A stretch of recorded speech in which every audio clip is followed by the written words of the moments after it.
Guys, I made a shocking discovery today. A video idea I came up with hasn't been done already by someone else. I searched Mario Kart 8 Deluxe review on YouTube and found absolutely nothing. With an idea this brilliant, I'm sure to be labeled a bright-minded trailblazer, with people hanging off my each and every word, eager for my next innovative idea.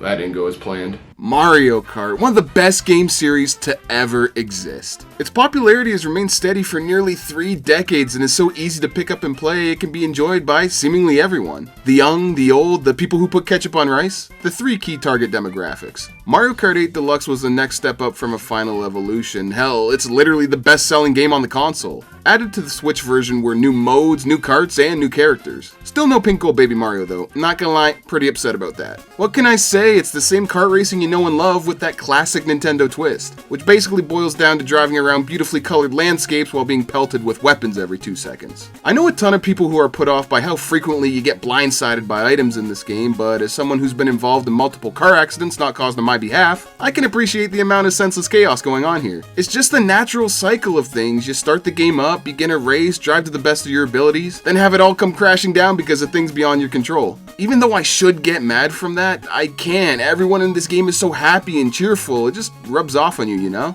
We should all strive to be as happy as Toad. I've been wearing this stupid Toad hat for months straight and nothing's changed. That fortune cookie lied to me when it told me giving billion-dollar corporations my money would rid me of my inner sorrows. One of my favorite things to do since boarding myself up from the zombie apocalypse has been playing Mario Kart 8 Deluxe online with fellow survivors. So many late nights, crazy moments, and good times that'll go down as nostalgic memories once I can finally go outside again. What keeps me coming back time and time again are the courses. If we didn't have the courses, what would we have? Total complete darkness of the void? Doesn't sound as fun to drive on as it should. Because I've spent a few hours playing Mario Kart 8 Deluxe, I'd say I know these courses like the back of my hand. Dare I say I'm even a master in the field. I've even got the PhD to prove it. So that's why today I'll be giving my expert opinion on what I consider to be the bottom of the barrel as well as the bee's knees of the tracks featured in Mario Kart 8 Deluxe. So grab some popcorn and strap yourselves in, cause this is gonna be a long one. Maybe not as long as trying to 100% Skyrim, but it's gonna be pretty close.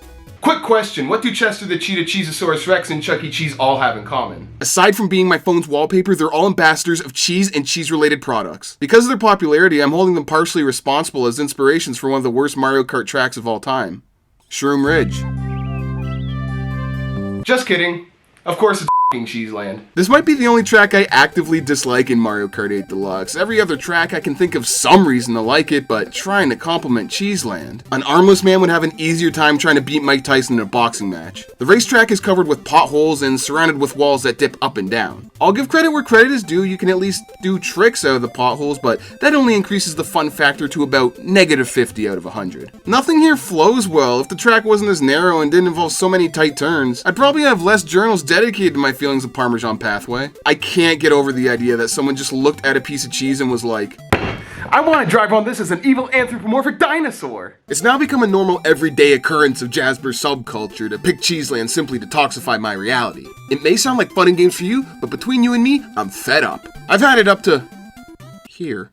For the same amount of money you'd have to spend on buying a Switch and copy of Mario Kart 8 Deluxe, you can buy a new car and drive on some poorly paved roads in real life. There you go, just saved you a few hundo, you can thank me later. There's only one kind of subway I like, and Super Bell Subway is not one of them. I enjoy being surrounded by an eclectic mix of obnoxious people as much as the next Metro commuter, but I don't think it transitions to Mario Kart all that well. I've never had a race on this track that didn't feel like an annoying game of bumper cars. It's nearly impossible to drive smoothly here. Bends are sudden, awkwardly shaped, and inconveniently placed as well. Not to mention I have to worry about being turned into road pizza on top of all this. It's too hectic, and not a good kind of hectic either. Like the energy at a metal concert. It's more around the lines of, I was supposed to be out the door 20 minutes ago, where's my wallet, why are there beans where my wallet should be? Bone Dry Dune sits so low on this list for one reason and one reason only. It's visually unappealing. It's so lifeless, drab, and dull, it's just depressing to look at. This track's color scheme consists of 2 colors, rust and rusted rust. It's easy to forget that this level is actually based around dry bones. Aside from the 2 dry bones sprinkled in near the end, this level lacks any sort of a dry bones feel to it. Then again, what's Dry Bones' personality? Being a skeleton? That's not a personality trait, that's an aesthetic! It plays fine, but definitely one of the more forgettable tracks in the game. Piranha Plant Slide. A level where every waking moment feels like I'm being slammed into lockers in a crowded high school hallway. This is a trend you'll see in a lot of levels I have ranked low on this list. Levels that feel too constricted and pigeonhole your playstyle. There's not enough space around you to feel like you can drive confidently without some sort of Mario Kart foolishness happening. It's extremely cramped and claustrophobic. Not sure about you, but I enjoy breathing. It's hard to come up with positives about Piranha Plant Slide. It doesn't excel anywhere. It's not the prettiest, it's not that creative, it's not that exciting, it simply exists and with no outstanding or even good qualities. The only memorable thing about Piranha Plant Slide are the cardboard cutouts that fill the road near the finish line. They feel so random and out of place. Why are these here?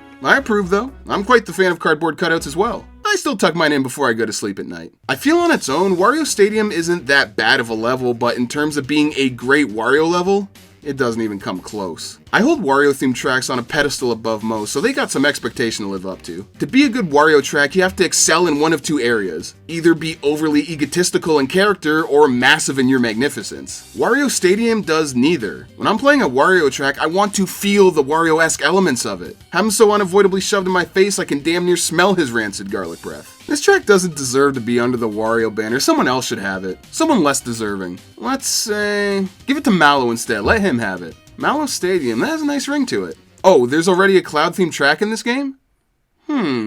I don't really care for Dragon Driftway. I think of all the tracks I have placed lower on this list, this is the one I'm going to get the most flack for. The course has so many long stretches that snake back and forth, which certainly makes it more unique from a layout standpoint, but aside from the troll-esque Lakitu hieroglyphics, there isn't anything here that tickles my fancy. I can understand this is entirely my fault, the subject matter just doesn't appeal to me. Not once have I thought dragons were majestic, radical, cool, interesting. They've never appealed to me at any point in my life. The only thought I've ever had about a dragon was, man, you'd sure be at your worst running around some Crash Bandicoot levels. Then I discovered this course was based on a random boss from a game I'd never played. Sweet! Even less reason to care! I feel bad for putting Rainbow Road down at number 42. No, I don't. There's so many other tracks built with challenge in mind that are difficult to traverse that the trope of Rainbow Road being the hypothetical final boss of Mario Kart levels has kinda died off. These bends with no barricades and gliding from one area to the next would feel more special here if they weren't as commonplace as they are now. As you'll come to see in this video, not only are there more challenging courses to race on, but better Rainbow Roads as well.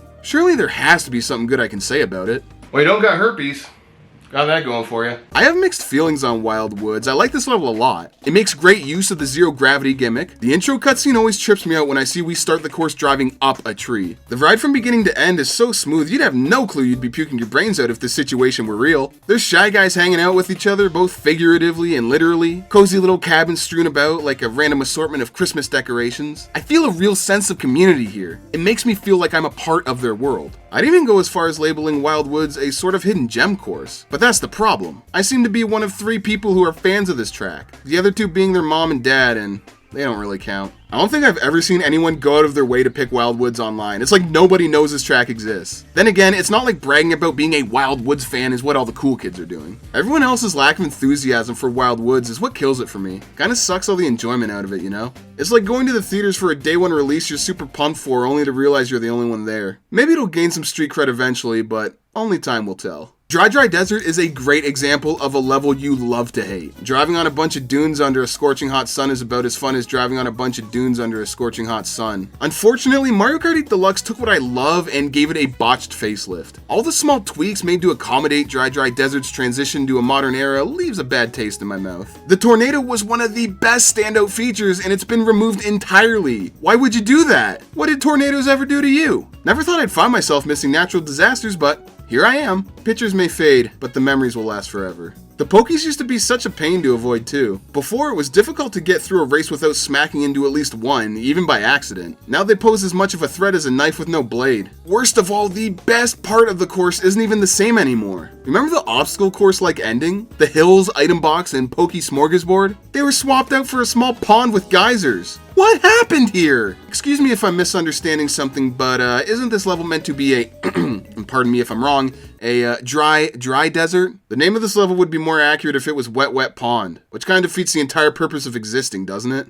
Shy Guy Falls is a track I view very similarly to Wild Woods. Nice looking track and fun to race on, but the lack of any sort of fanfare really drains my excitement towards it. Once again, like Wild Woods, it makes great use of the zero gravity mechanic. There are falls, and we do fall down them. Maybe I'll warm up to this track and find my cures eventually, but by then my grandkids' kids will be in their 90s. I think I'll be long gone by then. Possibly. We'll see. I love Baby Park. It's the greatest test of skill in any video game ever made. I'd go as far as saying that Baby Park is one of, if not my favorite track from Mario Kart Double Dash. The amount of disorderly conduct constantly taking place easily made it stand out from the crowd. Baby Park was special because it was 7 hellacious laps of item spamming, oval-shaped, non-stop drifting insanity. You just never knew what was gonna happen. If Baby Park on Double Dash turned the insanity up to 11, then Mario Kart 8 Deluxe turned it up to 583,194 and 1/7. I always thought embracing the insanity was what made Baby Park so fun to play, but realizing how out of control and unmanageable it all is in Mario Kart 8 Deluxe just makes this course a lot more infuriating to play. You either finish last or get lucky enough to finish with a bullet bill last second like the scumbag you are. Trying to dodge items on Baby Park is like participating in a 1 vs 20 game of dodgeball inside of a pinball machine. It's just so annoying to deal with. It's near impossible to finish a single lap without being hit by like 9 items. If this track was improved in any aspect, it's the setting. It's gorgeous. Look how awesome this all looks. Imagine a real Mario-themed amusement park. Now that'd be sick. Sadly, Baby Park won't be a ride I'll be coming back to until my doctor tells me that playing it no longer affects my blood pressure.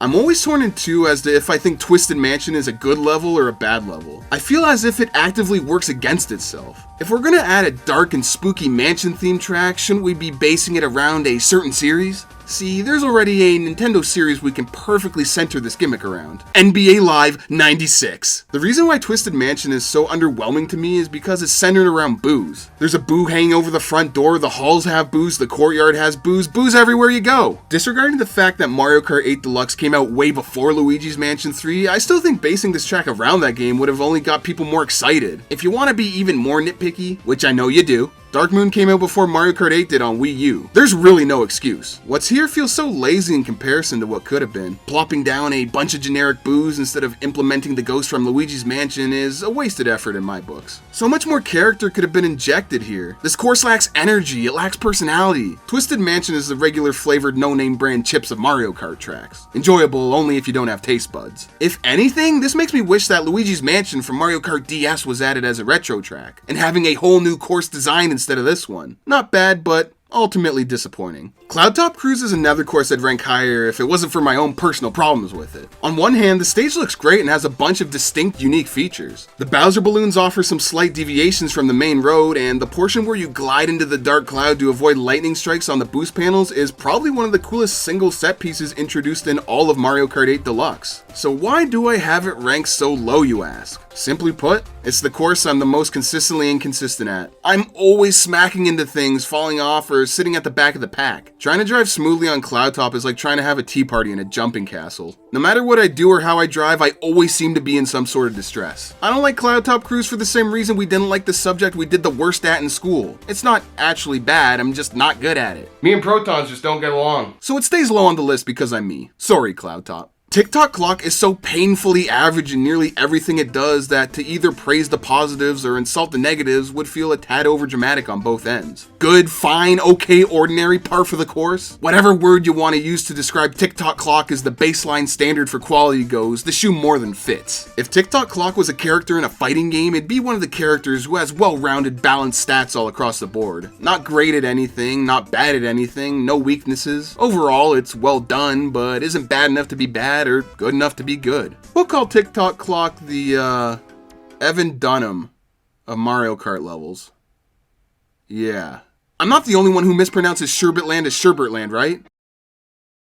Please? I don't know why I suddenly become dyslexic every time I see this stage. Another stage from Double Dash. I love oh so dearly, but ever so slightly missed the mark in terms of its execution in Mario Kart 8 Deluxe. For starters, the track feels stretched out, like it's Gumby and they extended it by an extra 10-20%. So many sections feel leisurely to drive down with nothing else going on to make it interesting. It just feels off, you know? It doesn't feel like I'm dragging myself through snow on the snowy surfaces. The ice doesn't feel slippery or difficult to drive on as it should. And the newly introduced shortcut takes longer to go down than the regular path. Let me reiterate that. The longer shortcut that appears at the start should have just been kept as the hazard that it was in the original. The Freezies look so pathetic. They look like kids in kindergarten that forgot their lines during a play. This results with the end section becoming butchered too. The Freezies used to be a legitimate threat. Now they're so much smaller and widely spaced out. You can replace your cart with Mount Rushmore and not have to worry about crashing into them. The only people who don't like Music Park are the same people that don't listen to music. I've always found that really weird. Music is such an important part of my life that picturing myself not listening to music is almost unimaginable. Must suck pretty bad to be deaf. I love drifting on the keys that ascend and descend to the scale of the song. I love the piranha plants that are feeling the groove. Trying to dodge the sumo wrestler music notes while using them to your advantage to get a small boost was always a fun extra little minigame. Music Park is a good stage, an outstanding stage even, but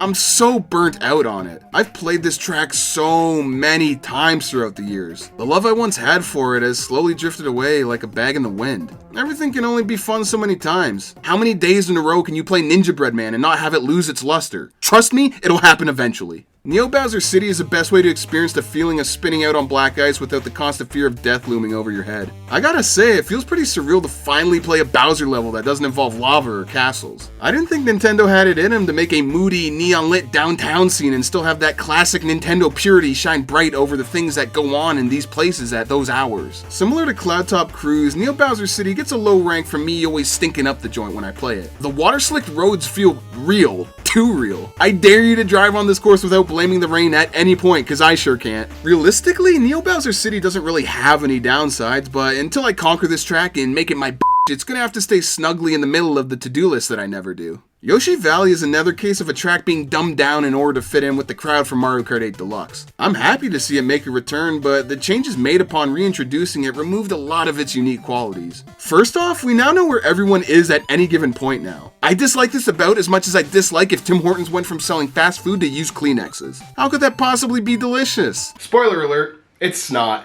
With so many different lanes, turns, and pathways to go down, wondering who might be in the lead was fun and anticipating the unknown. The same sort of fun you had wondering what you were gonna get as a birthday present. I transitioned from aimlessly stumbling through Yoshi Valley as a kid to aimlessly stumbling through life as an adult. I see no reason as to why things should change now. Everyone knows the bridge to the left of the entrance is the quickest way to get to the end. Trying to drive over it in Mario Kart 64 felt like being a tightrope walker bouncing between two skyscrapers. You knew one minor miscalculation would send you deep down to the bottom of the well. In Mario Kart 8 Deluxe, it's so easily approachable and safe to drive over, it's like I'm being helped across an empty street by a crossing guard. Zero fear whatsoever. Unless you have a fear of crossing guards. There's no reason to go anywhere other than the bridge. It's so easy. I quite literally haven't seen the rest of the level because the bridge is such a surefire way of finishing Yoshi Valley with the fastest time. The only time I've seen someone not go that way is when my mom's playing because she doesn't know any better. This egg blows as well. It's too small, too slow, and not hard enough to avoid. Let's make it about 3 times bigger and fast forward it 2 times faster at least. The only way you'll smack into this egg is if you're steering with your feet while not looking at the screen. I think I'm gonna hit it. I'm gonna hit it.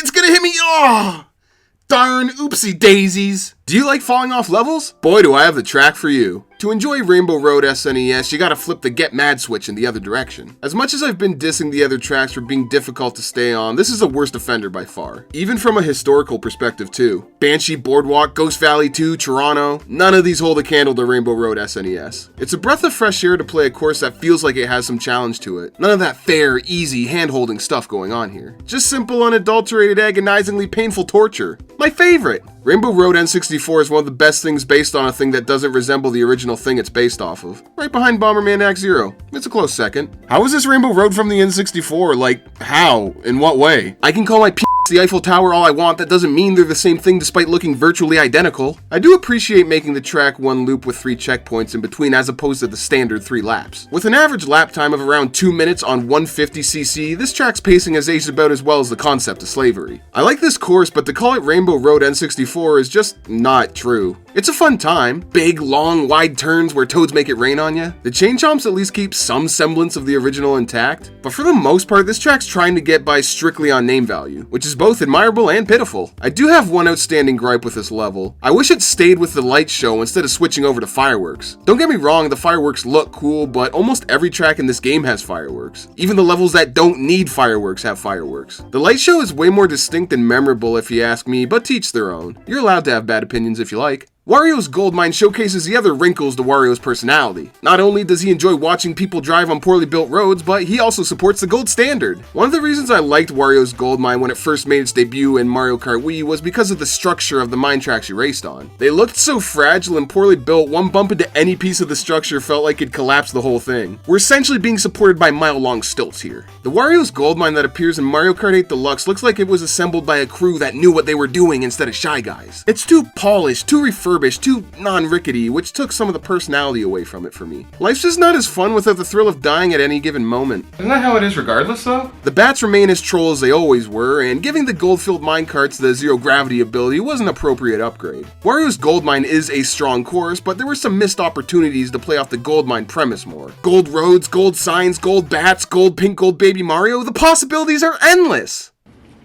Oh, don't mind me, I'm just working on a list of all the people Mario Kart ripped off when making tracks for Mario Kart 8 Deluxe. I'm working on the last one right now. Oh no, wait, I'm missing one. There we go. Mario has been shamelessly stealing from the figure skating community for far too long now, and I'm gonna do something about it. I'll be the one to stand up for those who can't. I'm putting my foot down.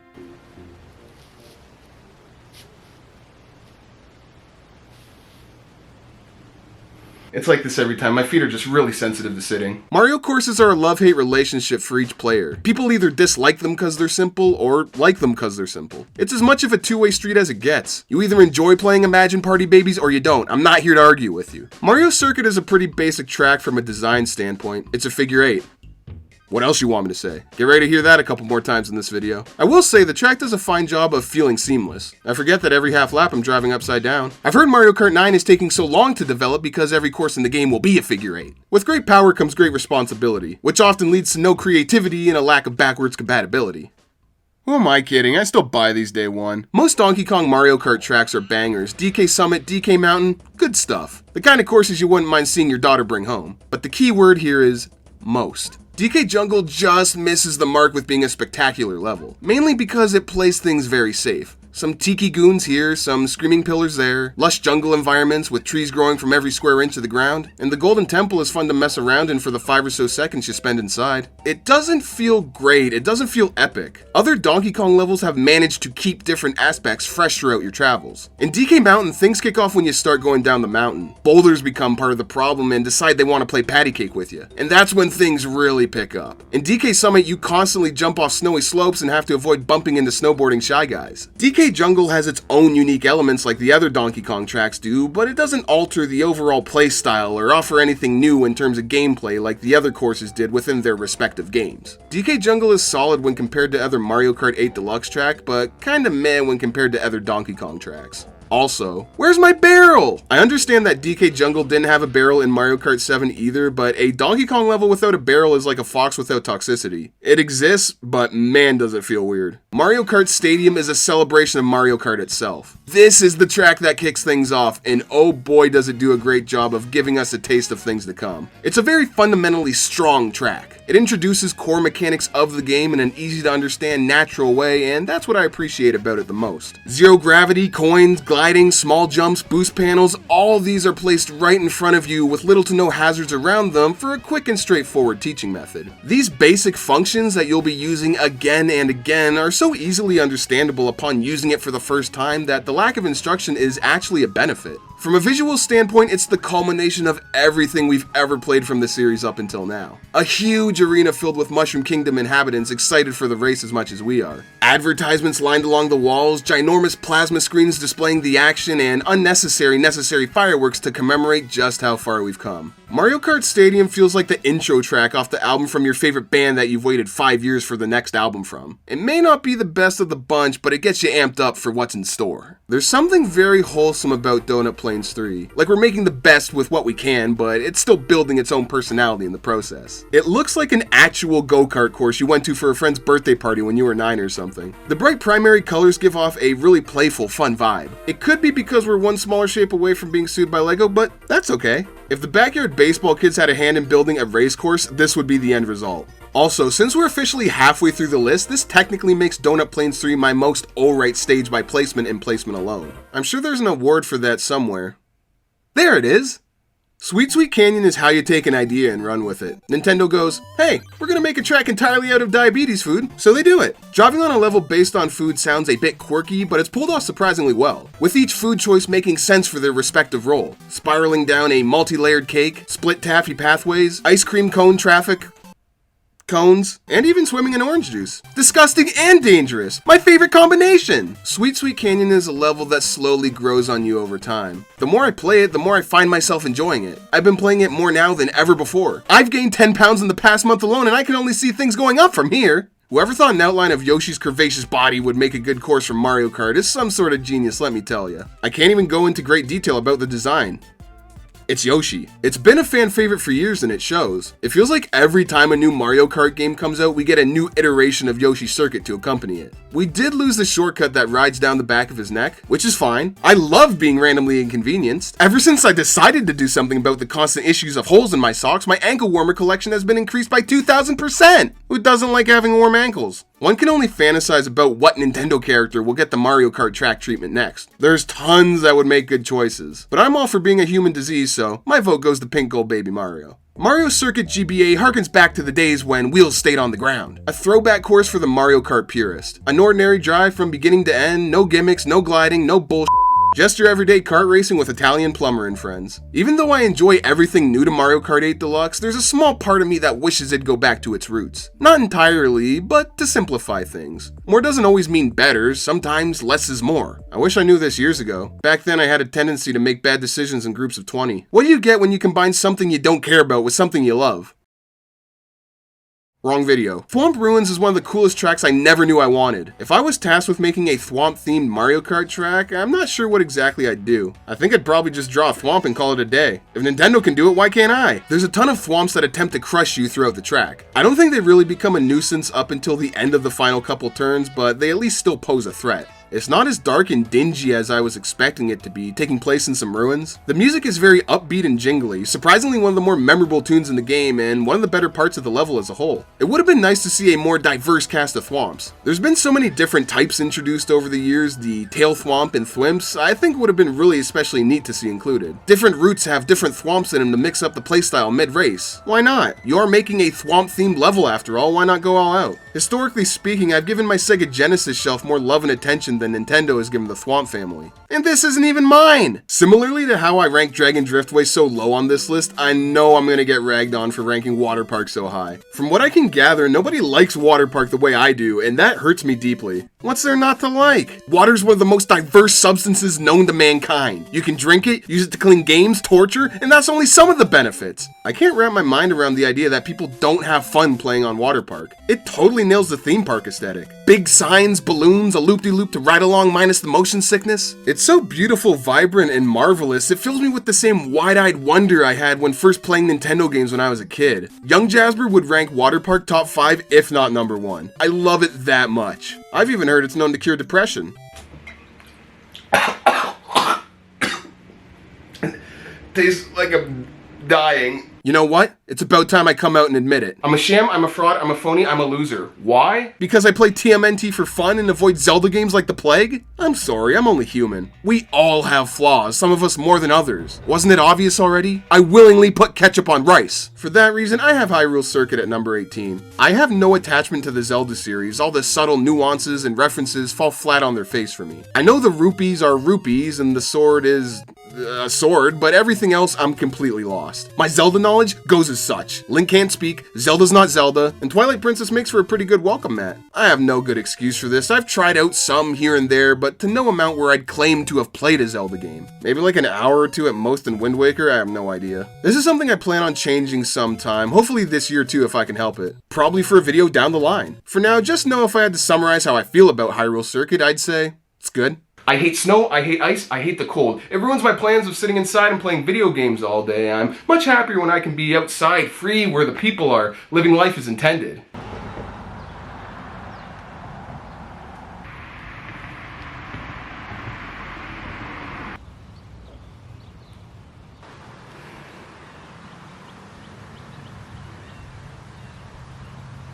I want to go home. I do like me some Ice Ice Outpost though. Ice Ice Outpost succeeds where Sherbetland failed. Using one of global warming's numerous creations to our advantage as a racetrack that we can mess around on is something I can really get behind. We can worry about all that silly climate change stuff for another time. I have more important things to do. The coldness of this level radiates through the screen. It feels like I'd get a runny nose, shivering shakes, frostbite, hypothermia, and many other cold-related health issues if I was really here. Finally. I've been saying for years that all road colors should be themed after Sprite. This track also has some of the easiest shortcuts to hit consistently. You can skip like a quarter of the track in 5 seconds. It's great. Surfaces feel a lot more slippery here as well. Knowing my luck, there's nothing different between the roads on Sherbetland and Ice Ice Outpost, and it's all placebo effect. Similar to how I thought MLB 2K12 was going to be way different from MLB 2K13. Boy, was that disappointing. Ah, yes, it had to pop up eventually. Mute City barely falls outside the top 15. I think it's pretty clear that of the 2 F-Zero tracks in Mario Kart 8 Deluxe, Mute City is the weaker of the 2. Mario Party 10 is worse than using super glue as shampoo. I'm just full of hot takes today, aren't I? I hope you like boost panels, because this level sure has that. Fast, fast, and more fast. More than being an action-packed track where you gotta clench your butt cheeks from the intensity, I like Mute City because it opened the floodgates of possibility of other series being integrated into Mario Kart the same way it slowly but surely did for Smash. It's crazy we can have 2 F-Zero tracks and even Captain Falcon's cart, but not the man himself as a playable character. I mean, you already know who deserves to be in the most, but Captain Falcon has to be a strong second. If Nintendo's best idea for a new idea is releasing the same game on a different console, it's time to step things up a notch. So let's start adding more series to Mario Kart. Let's do it. I need a reason to care about Jeopardy again. Now this is where we enter uncharted waters. The tracks where people will either leave rude comments or go,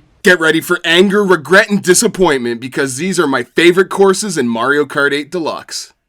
Dolphin Shoals is a hyperactive, non-stop adventure of flips and tricks. I've spent less time doing tricks in a Tony Hawk game. Most of your time is spent underwater, flipping with dolphins, skipping across warp pipes, and riding that gross-looking eel thing from Super Mario 64. The more I think about it, the more I wonder, why aren't we struggling to breathe? Is this a new lore? That every Nintendo-related character has gills and can just easily breathe underwater just fine? Personally, I thought Nintendo stopped making sense when they said, hey, you know what Toad needs? Partial paralysis! Regardless if you're crippled or not, we have a killer track on our hands here in Dolphin Shoals, accompanied with one of the best tunes in the entire game. That sweet, sensual sax. It's a work of art in itself. When the closest thing you've come to royalty is having your knight die first at a medieval time show, you might catch yourself saying, "Why did I pay for this?" To which I'd reply, "Why did you pay for this?" As far as I'm concerned, Royal Raceway is the closest thing to true royalty I'll ever experience. There's a certain atmosphere this track makes that can't be replicated. The confetti floating through the air, cherry blossoms littered all over the track. It feels prestigious. It looks like a scene from an anime. I would know, I love anime. Look at my collection. The build up to the jump off the ramp where you view the pink blue skyline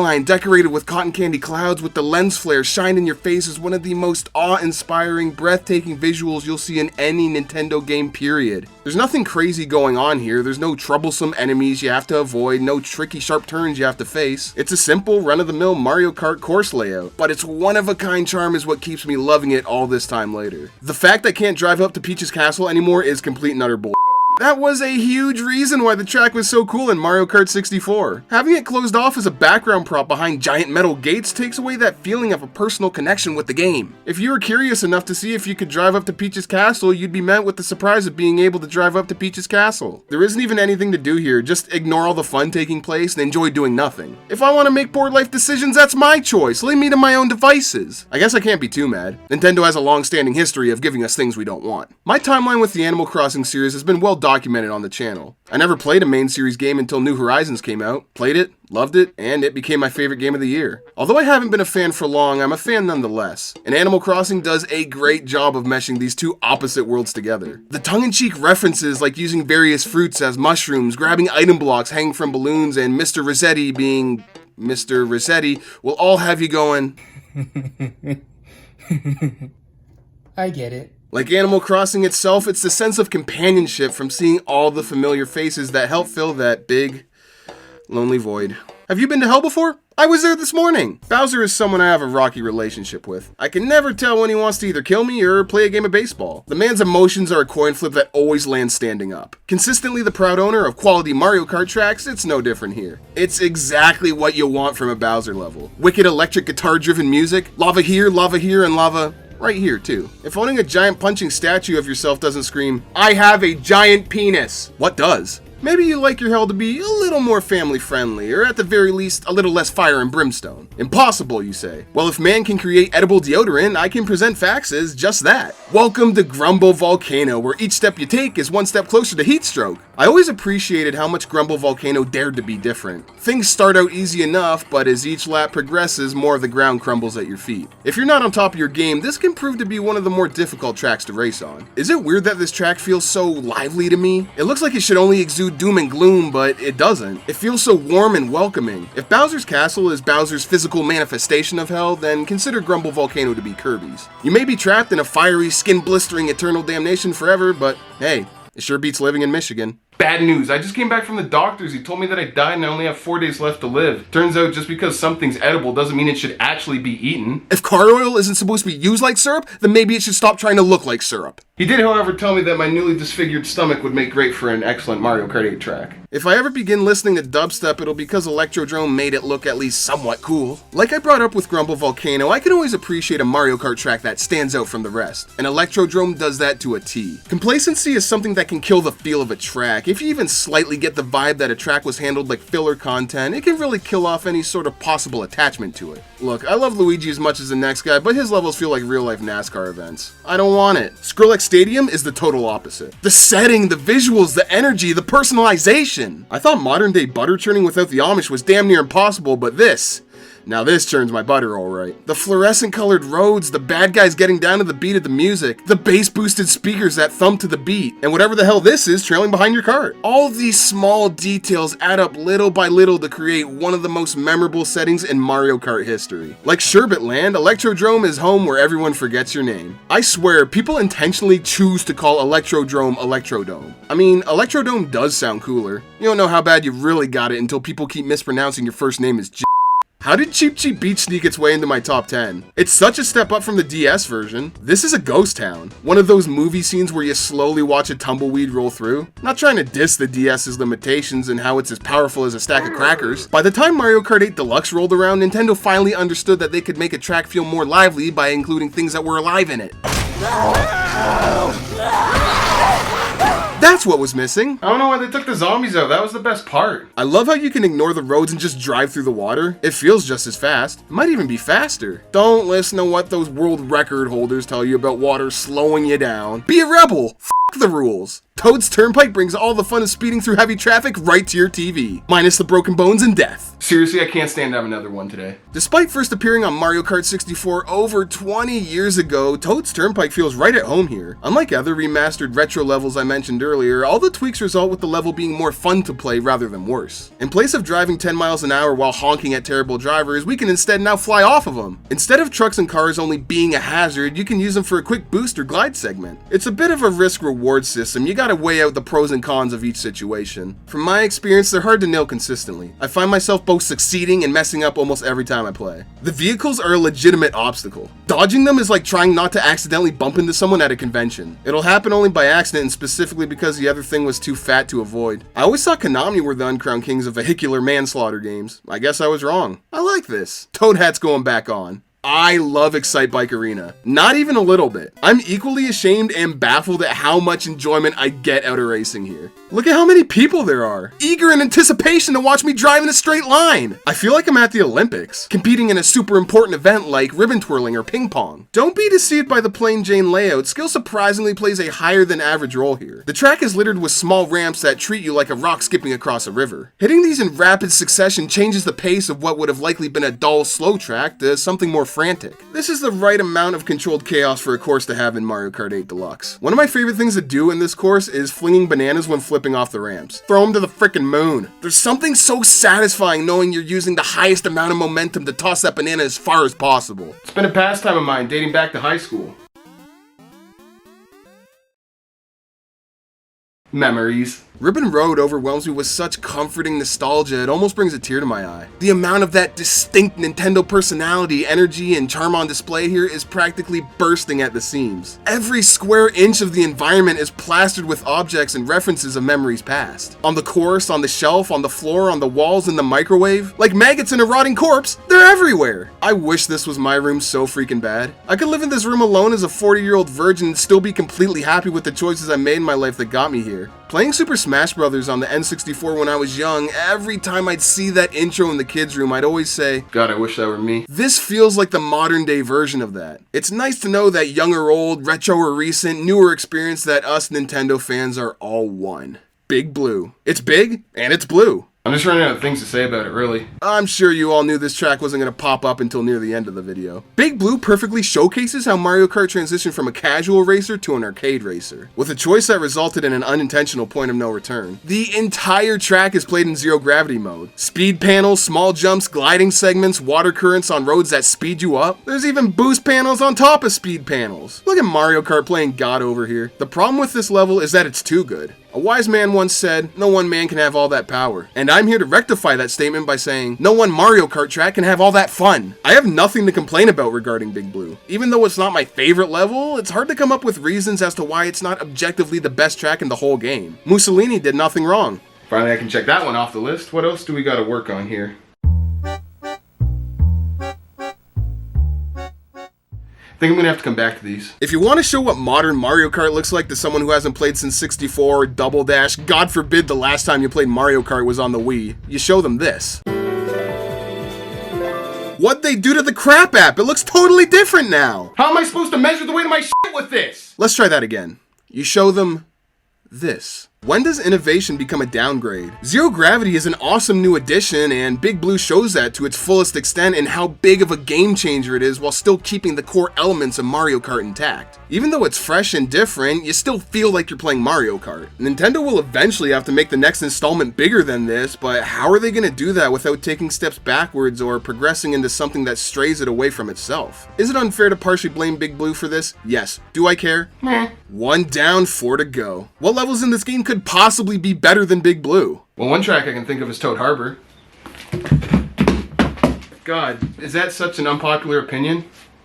Lord have mercy, for I have sinned. Apparently enjoying Toad Harbor as much as I do is a crime as serious as killing your neighbor. I've always been a sucker for quaint, cozy downtown settings in games. Traverse Town in Kingdom Hearts, Pelican Town in Stardew Valley, and even Delfino Square, another Mario Kart track. This is my ideal view of life. Bright, beautiful colors, everyone thriving, living together in harmony. No sadness, no fear, no Sonic, true bliss. Every section of Toad Harbor has an alternate path to go down. The beginning, middle, and end each have multiple paths. You can speed through all 3 laps, taking a different trip each time. All the Mario-themed storefronts, boats, and signs make this more than just another level. It further deepens you into the world of Mario. Even if people want to storm my house with pitchforks because I enjoy Toad Harbor so much, it doesn't change the fact that I'm right and they're wrong. Mirror, mirror on the wall, which track would claim to be vegan but not be at all? You don't say. Yeah, I like racing on a dirt track with a bunch of cows. What about it? Moo Moo Meadows at number 3. How can something wrong feel so right? In my book, Moo Moo Meadows is the very definition of Mario Kart. See, if we look here, we can see it defined as...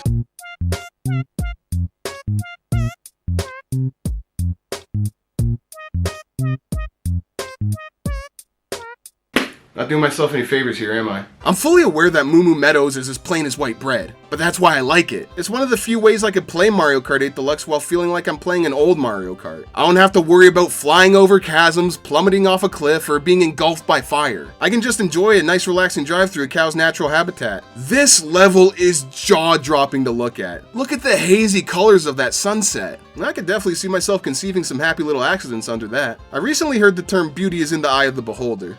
And look what I'm holding. You know, I've actually spent over 100 hours on this game, and to be perfectly honest, it's a good time, but that's my own dirty little secret that I'll make sure no one else knows about when I take it to my grave. Every Mario Kart game has that track that ages like a fine wine. A track that over time either maintains or elevates its quality strictly through fanfare alone. DK Mountain for Mario Kart Double Dash, Waluigi Pinball for Mario Kart DS, Mushroom Gorge, Maple Treeway, or...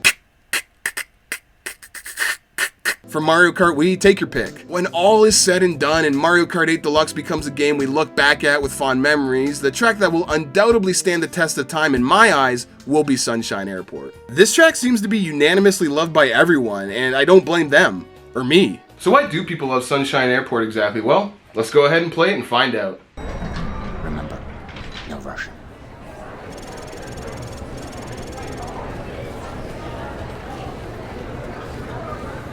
Looks like this is gonna be good.